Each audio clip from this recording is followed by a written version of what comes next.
एक छोटे से गांव में राम नाम का एक व्यक्ति रहता था। राम अपनी दया और उदारता के लिए मशहूर था। वह हमेशा जरूरतमंदों की मदद करता था और बदले में कुछ भी उम्मीद नहीं करता था। उसका सबसे अच्छा दोस्त श्याम था, जो इसके विपरीत चालाक और स्वार्थी स्वभाव का था। वह लोगों से तभी मित्रता करता था जब उसे उनसे कुछ चाहिए होता था। एक दिन राम जंगल में चलते हुए सोने के सिक्कों से भरी एक थैली पा गया। गांव में कई गरीब परिवार थे, इसलिए उसने फैसला किया कि वह इस सोने का उपयोग उनकी मदद के लिए करेगा। जब श्याम ने सोने के बारे में सुना तो उसने तुरंत अपना फायदा देखने की कोशिश की।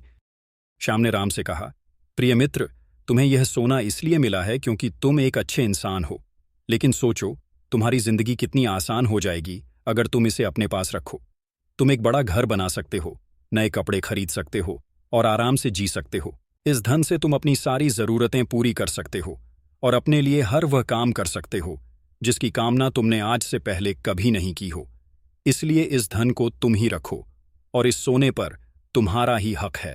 राम थोड़ी देर के लिए लालच में तो आया, लेकिन फिर उसने कहा, यह सोना मेरा नहीं है, यह उन लोगों का है जिन्हें इसकी सबसे ज्यादा जरूरत है। श्याम राम के अडिग सिद्धांतों से निराश होकर सोना चुराने की योजना बनाई।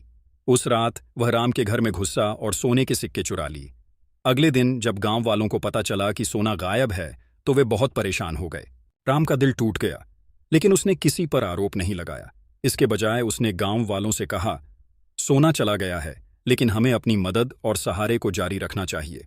उधर श्याम ने उस सोने को बड़े धूमधाम से खर्च करना शुरू कर दिया और अपने नए धन को दिखाने लगा। लेकिन जल्द ही उसे एहसास हुआ कि इस अनैतिक धन से उसे शांति नहीं मिली। जो गांव वाले पहले उससे मित्रता और सम्मान से पेश आते थे, अब वे उसे शक और नफरत से देखते थे। कुछ समय बाद श्याम का सारा धन खत्म हो गया और वह अकेला और दुखी हो गया। दूसरी ओर राम के नेतृत्व में गांव वाले एकजुट होकर समृद्ध होते रहे। एक दिन श्याम, अब कंगाल और पश्चाताप से भरा हुआ, राम के पास आया। अपनी आंखों में आंसू लिए उसने अपने अपराध को स्वीकार किया और माफी मांगी। राम अपने दयालु हृदय से श्याम को माफ कर दिया और उसे समुदाय में वापस स्वागत किया। उस दिन से श्याम ने अपनी पिछली गलतियों को सुधारने के लिए कड़ी मेहनत की। उसने निस्वार्थता का सच्चा मूल्य और दूसरों की मदद करने की खुशी सीखी।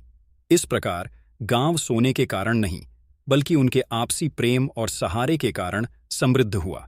स्वार्थी कार्य शायद अस्थायी लाभ ला सकते हैं, लेकिन अक्सर दीर्घकालिक नुकसान और दुहक का कारण बनते हैं। सच्ची खुशी और समृद्धि निस्वार्थता और दूसरों की मदद करने से ही आती है। इसलिए हमें सदैव लालच को अपने आप से दूर रखना चाहिए और सभी लोगों की मदद निस्वार्थ करनी चाहिए।